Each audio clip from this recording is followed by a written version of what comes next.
आज़ादी पाकिस्तान की पुरवकार तकरीब का इनेकाद किया गया। यौम आज़ादी पाकिस्तान के हवाले से एक पुरवकार तकरीब डब्ल्यू होटल में मुनक़्क़द हुई, जिसकी मेज़बानी पाकिस्तान मुस्लिम लीग नून के मरकज़ी जनरल सेक्रेटरी मलिक मंजूर अवान और कासम वड़ाइच ने की।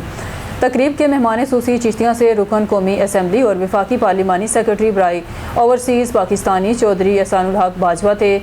तकरीब में सऊदी अरब में मुकीम पाकिस्तानी नेशनल शख्सियात, बिजनेस कम्यूनिटी के नुमाइंदगान, सियासी समाजी शख्सियात समेत पाकिस्तान से आए सीनियर सहाफ़ी और country head fine media group Saudi Arabia Syed Hasan Abbas Bukhari, Shahid Imran और दीगर मुअज़्ज़ज़ मेहमानों ने खसूसी शिरकत की।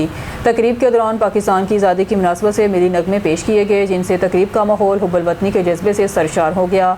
यौम आज़ादी का केक काटा गया और पाकिस्तान की सलामती, तरक्की और खुशहाली के लिए खसूसी दुआएं भी की गई। वफाकी सेक्रेटरी ओवरसीज़ पाकिस्तानी चौधरी एहसानुल हक बाजवा ने करीब से खिताब करते हुए कहा, आज हम जद्दा में जश्न आज़ादी और तुर्क माहदे का जश्न मना रहे हैं। हमें इस अज़म का इजहार करना चाहिए कि दयारे गैर में रहते हुए भी पाकिस्तान की तरक्की, खुशहाली और मुस्बत किरदार के ज़रिए पूरी दुनिया में पाकिस्तान का नाम रोशन करना चाहिए। हमारे सिपा सलार फील्ड मार्शल हाफिज़ सैयद आसिम मुनीर वज़ीर आज़म पाकिस्तान मियाँ शहबाज शरीफ एहसन की हिकमत अमली से पूरे वर्ल्ड में उम्मत मुसलमान का सर फहर से बुलंद हुआ है और वो दिन दूर नहीं जब तमाम इस्लामी ममालिक भी इस गुलदस्ते में शामिल होंगे। इस मौके पर तकरीब ऑर्गेनाइज़र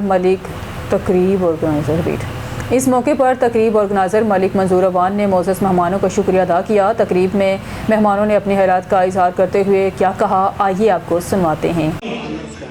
वो है वतन से मोहब्बत का पैगाम, वतन से आज़ादी का पैगाम।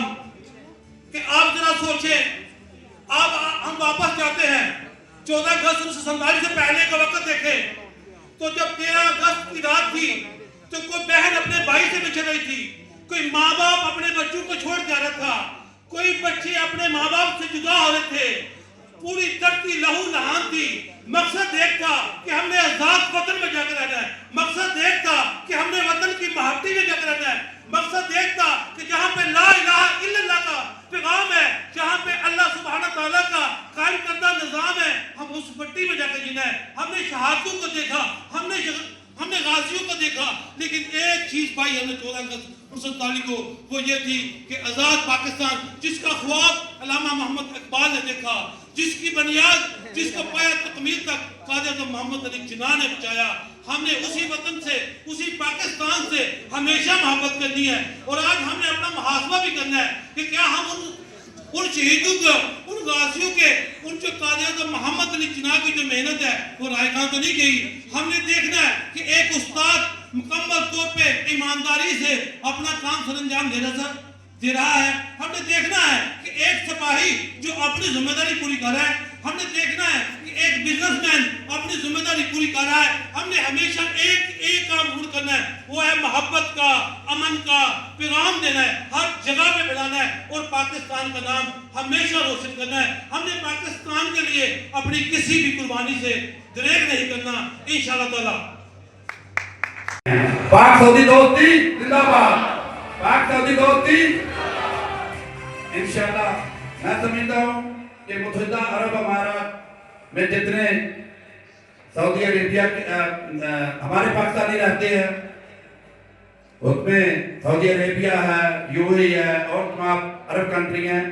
यहाँ अल्लाह ताला ने हमारा रिज़्क़ लगाया हुआ है। बिल्लू शेर बड़ी अच्छी बात कर रहा था, यहाँ सऊदीया में हमारे लाखों लोग रहते हैं, यहाँ से रिज़्क़ कमाकर वापस अपने बीवी बच्चों को, बहन भाइयों को अच्छे तरीके से नेक और हलाल कमाई से पेट पाल रहे हैं। दोस्तों, यहाँ मैं एक बात जरूरी कहना चाहता हूँ, जिस मुल्क में रहते हैं हम सऊदी अरेबिया में रहते हैं तो यहाँ हमें लॉ एंड ऑर्डर का, कानून का हमेशा ख्याल रखना चाहिए और इज्जत और प्यार के, मोहब्बत के रिश्ते को कायम रखना चाहिए। दुनिया में आप किसी कंट्री में चले जाएं, जहाँ जो अखलाक, प्यार और मोहब्बत का और अखलाक का रिश्ता है वो सबसे आगे है। तो हमें, अगर हम सऊदी अरेबिया में मौजूद है, हमारे बच्चे मौजूद है, तो हमें लॉ एंड ऑर्डर का ख्याल रखना चाहिए, सऊदी अरेबिया के कानून का ख्याल रखना चाहिए। तो इसी तरीके से अगर हमें बाइज्जत रोजी रिज़्क़ यहाँ से मिल रहा है तो फिर इस मुल्क का हक हम पर है कि हम सिर्फ और सिर्फ अपनी नेक रोजी कमाएं।